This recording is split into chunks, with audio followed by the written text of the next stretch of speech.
Hi guys, and welcome to English Language Arts Grade 4. Our topic for today would be writing a paragraph showing spatial relationship, right? What's this? Okay. So basically, spatial relationship, guys, is the relationship of different objects relating to how far they are with one another, okay? When showing spatial relationship, you need to use the adverbs of place such as beside or after or in or on or by or next to or along and the like. Okay, you are trying to describe a certain place, and you are describing it by describing the things around it as well, the different landmarks or the different objects near it, right? Okay, so what are you guys going to be doing? You guys are going to be writing a paragraph that shows spatial relationship, but how are you going to do that? First and foremost, think of a special place for you. Could be your home or a garden somewhere or a building that you had special memories in. Any special place, right? Then think of the surrounding places, right? Example, think of it. Are there trees nearby or are there landmarks? Is there a rice field in front? Okay, try to draw a simple map, including 5 or more things nearby. It can be landmarks like convenience stores, right? Or probably the gate. What's the color of the gate? For example, is it red? Okay, or stuff like that. Okay, think of 5 different things that you could see nearby. Okay, and then when you're done with the pre-write, right, go with your draft. When you write your draft, write only just one paragraph, right, about your chosen place. Then use adverbs or adverbials of place to tell about 5 surrounding things. Okay, write other details about the place, like for example, this place have a gate. What's the color of the gate? What are some of the features of the landmarks nearby? Is there a fast food chain or a convenience store next to it? Be very descriptive about the place. Here's an example, right? So this is my example. The title is My Home in Baguio, right? So let me just read it for you guys, right?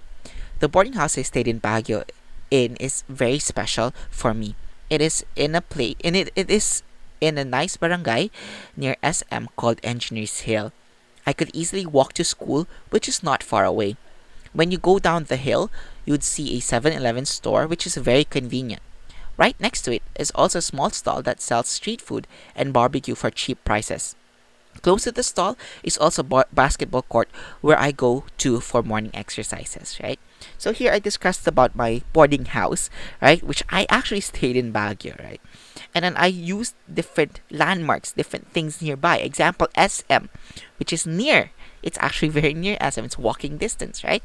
Even for example, my school, which is not far away. Okay, that's 2 things already. Another one is like 7-Eleven, which you could get when you go down the hill, right? That's 3. Next, there's also a small stall that sells street food and barbecue for a cheap price, right next to it, right next to the boarding house, right? So that's 4. And then close to the stall is a basketball court. Close to the stall is a basketball court.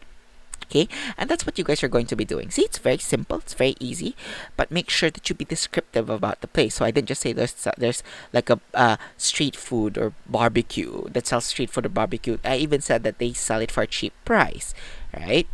Okay, so stuff like that. Be descriptive about the place. Okay, right?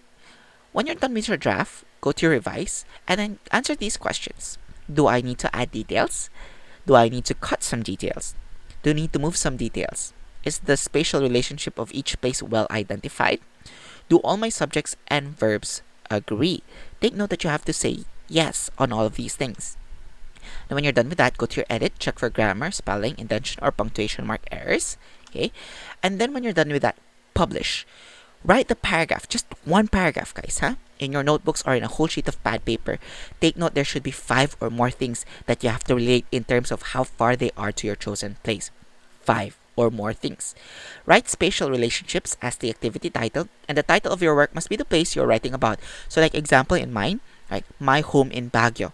That's my title. Okay? Submit it online in Schoology or in your learning packets. Okay?